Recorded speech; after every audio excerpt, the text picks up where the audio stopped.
there is a very serious problem in our examination system. The Indian examination system is a fraud. And if you have money, you can buy the Indian examination system. किसी की मेरे बौद्धिक और मेरे संस्कार की certificate मेरे को सारी सदन में किसी से नहीं चाहिए। देश की अभी की एग्जामिनेशन सिस्टम रबिश है सर। इससे दुर्भाग्यजनक बयान देश की नेता प्रतिपक्ष का कुछ नहीं हो सकता है। Speaker sir, it's obvious to the whole country. It's obvious to the whole country that there is a very serious problem in our examination system.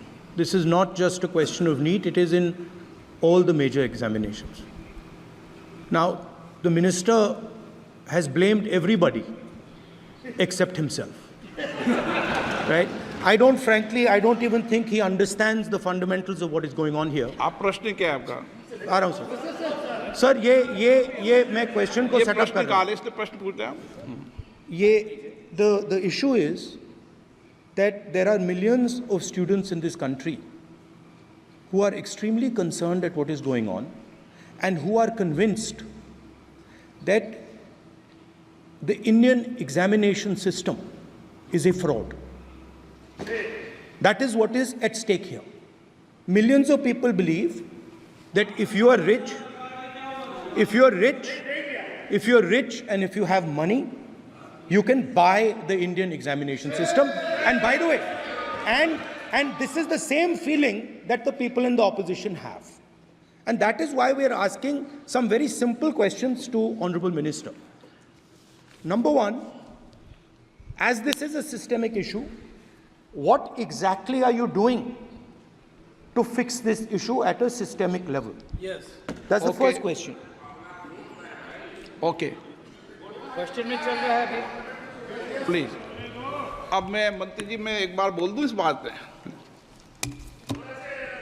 चलो मंत्री जी आप शॉर्ट में जवाब दो, फिर मैं बोल ही देता हूं। आज आप शॉर्ट में जवाब देना। अध्यक्ष महोदय, मेरे जो शिक्षा है, मेरे जो संस्कार है, मेरे जो सामाजिक जीवन है, मेरे को मेरे राज्य की, मेरे सूबे की जनता की स्वीकृति मिली है। मैं किसी की मेरे बौद्धिक और मेरे संस्कार की सर्टिफिकेट मेरे को सारी सदन में किसी से नहीं चाहिए।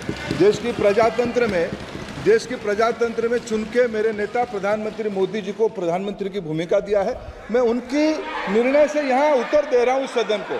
बाकी ये कहना चिल्लाने से सच झूठ नहीं हो जाएगा साहब। ये जो कहा गया देश की अभी की एग्जामिनेशन सिस्टम रबिश है सर। इससे दुर्भाग्यजनक बयान देश की नेता प्रतिपक्ष का कुछ नहीं हो सकता है सर। मैं कठोर शब्द से इसको निंदा करता हूं। बाकी रहा, मैं सर आपके सामने, आपके माध्यम से देश के सामने सर एक तथ्य रखता हूं सर। जिन्होंने रिमोट से सरकारें चलाई है, 2010 में 3 बिल आया था सर शिक्षा सुधार के लिए। उन्हीं की पार्टी के नेता आदरणीय कपिल सिब्बल साहब 3 बिल लाए थे। उसमें से एक बिल था एजुकेशन, उसमें एक बिल था prohibition of unfair practice bill 2010, जिसकी उद्देश्य एजुकेशन इंस्टीट्यूशन में माल प्रैक्टिस को बंद करना। सर मेरे सरकार की हिम्मत है, अभी हमने पब्लिक एग्जामिनेशन की इरेगुलरिटीज में बिल लाए, कानून बनाए। क्या मजबूरी था कांग्रेस पार्टी की, क्या मजबूरी था नेता प्रतिपक्ष की? उन्होंने उस बिल को उल्टा किया, किसके दबाव में उल्टा किया? क्या निजी मेडिकल कॉलेज की दबाव में, उनकी घूसखोरी की दबाव में उन्होंने उस बिल को उल्टा किया था? सच सुनने की सामने नहीं है। ये मैं किसी की विद्वता पे प्रश्न नहीं उठाता हूं, लेकिन सच 2010 में शिक्षा सुधार की बिल उन्हीं की सरकार ने लाया था, दबाव में उन्होंने उल्टा किया। ये हमको प्रश्न पूछते हैं।